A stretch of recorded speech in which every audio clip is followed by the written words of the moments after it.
كشف تشافي هيرنانديز المدير الفني لفريق برشلونة الإسباني عن موعد عودة ليونيل ميسي لاعب باريس سان جيرمان لكتالونيا.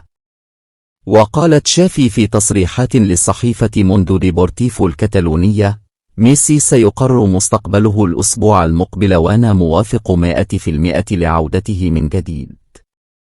يأتي ذلك بعد تصريحات كريستوف جالتيه المدير الفني لفريق باريس سان جيرمان عن رحيل ميسي نهاية الموسم الجار. وأكمل: مستعدون للترحيب من جديد بليونيل ميسي لدينا وندعه يقرر.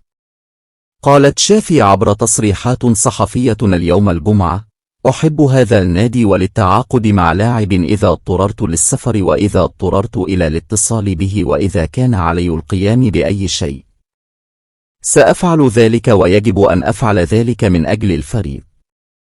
تابع تشافي: في النهاية لدي أيضا الكثير من المخاطر بصفتي المدير الفني. كلما زاد عدد كبار لاعبي كرة القدم لدينا كلما استطعنا التنافس بشكل أفضل. أضاف تشافي: لا يمكنني أن أضمن استمرارية أي شخص في الموسم المقبل ولا يمكنني أن أعد بأي شيء لأي شخص ولا أستطيع التعاقد مع لاعب وأعده أنه سيلعب كل مباراة وهذه هي برشلونة وليست منظمة غير ربحية.